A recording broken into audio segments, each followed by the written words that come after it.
Research shows that there may be significant differences in the brain structure and/or brain function in a person with FASD, which may lead to memory difficulties.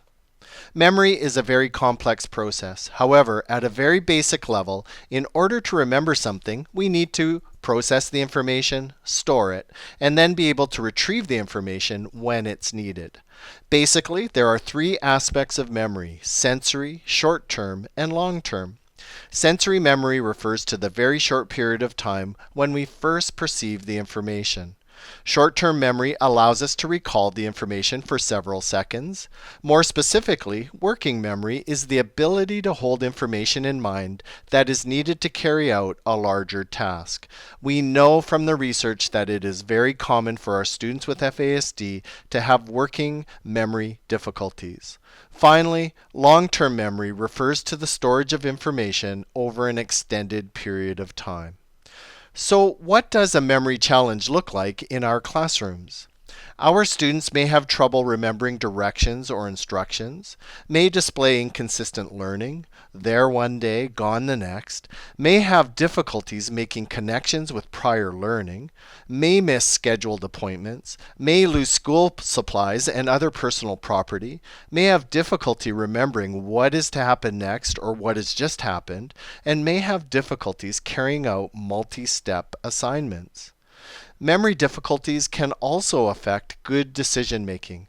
The student with FASD may have trouble recalling classroom rules or previous actions and the resulting consequences. In addition, confabulation or making up stories to fill in forgotten or missing information is common with students with FASD. In a classroom setting, this difficulty with memory can easily be misinterpreted as laziness, not caring, and non-compliance.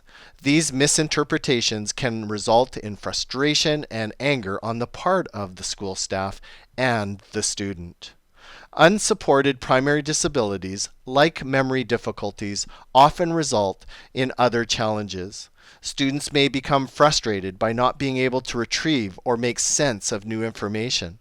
Students may become fatigued by the effort needed to recall information or may become overwhelmed with the cognitive challenges that learning requires. Students with memory difficulties may display a low self-esteem and acting out behaviors. We expect students to retain and retrieve information on demand. The presence of memory problems creates a poor fit between these expectations and the student's abilities. Acknowledging memory difficulties as a primary disability gives us the information needed to make some accommodations and therefore prevent or reduce the secondary challenges. A key accommodation that can be made is to, when possible, only present one direction at a time. More directions can be added as the student's functional level improves. Remember to limit the number of words in the direction and to simplify the language used. For students with memory challenges, remember to use visual supports, writing simplified directions on the whiteboard, taping a number line onto a student's desk, and providing a visual reminder of behavioral expectations are all examples of simple accommodations. For students with FASD, frequent reteaching, practice, and review will be required for skill development. This accommodation alone will ease the student's frustration and help build confidence. Another accommodation is to use concrete, multisensory activities. Our goal is to make learning as concrete and experiential as possible.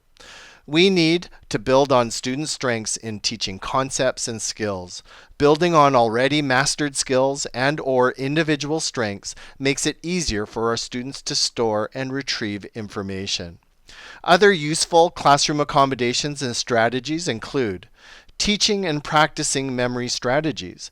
This can include rehearsal or repeating information, clustering or grouping or categorizing information, and associations or linking memory with other items. For example, connecting a specific number to a family member's birth date. Teaching mnemonics for recall. A great example of this is to use acronyms to support memory.